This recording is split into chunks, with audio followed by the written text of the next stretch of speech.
beautiful Florida.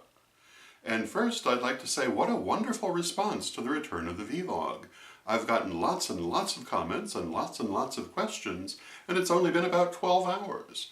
So I'm quite delighted with that, and I think that the vlog will be fun going forward, because one of the things that made it rather wearing for me is when I didn't get questions and had to go searching for them.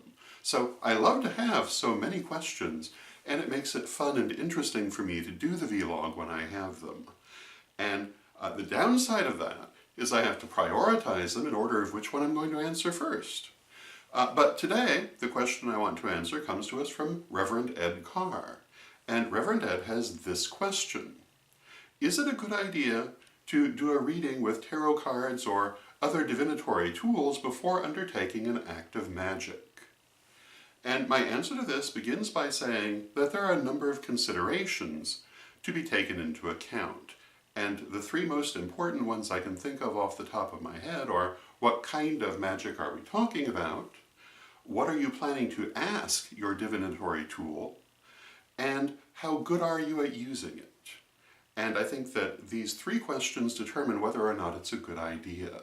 The first question, what kind of magic is it? Well, you know, if you're just charging an amulet, doing a reading for it really doesn't make a lot of sense.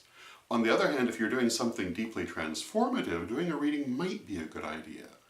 And that might is dependent on those other two questions.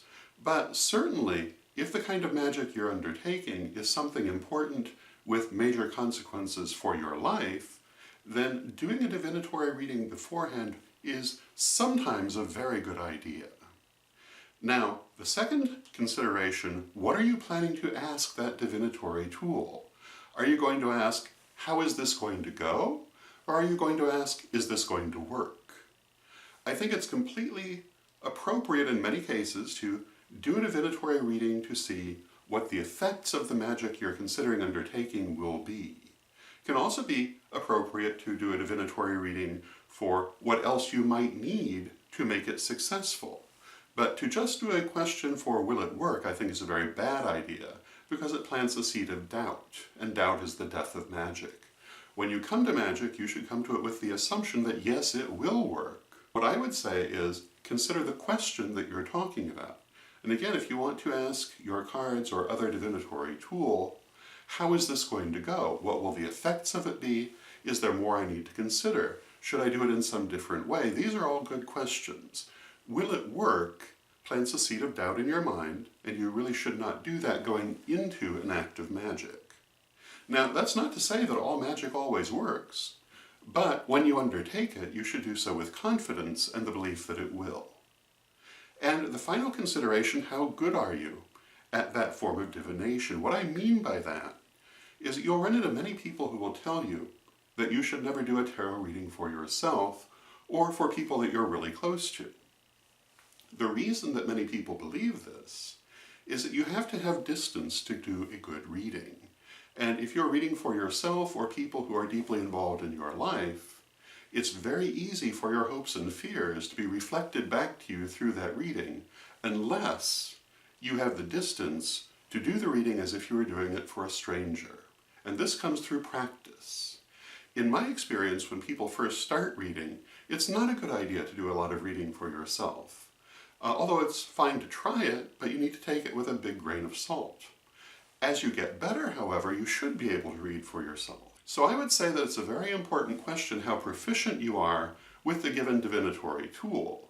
And do you have the necessary distance to get an accurate answer reading for yourself and something that you will do? And this comes again through practice. And even the best reader can warp the message sometimes if they're not able to separate their emotions, their hopes and their fears from the reading that they're doing. But practice will help you to be able to separate your emotions in that way and to have the distance necessary to read for yourself. And again, the messenger can always warp the message, but when you have a good bit of experience, you can tell more accurately whether you have the distance or not. If you don't have the distance to read for yourself as though you were reading for a stranger, then it perhaps is not a good idea to do a reading before that act of magic, because it may simply reflect back to you, again, your hopes and fears. But if you do have enough distance to read for yourself, then I think it is a good idea. And in the context that we've discussed, how will it go? What are the considerations, etc. But not will it work.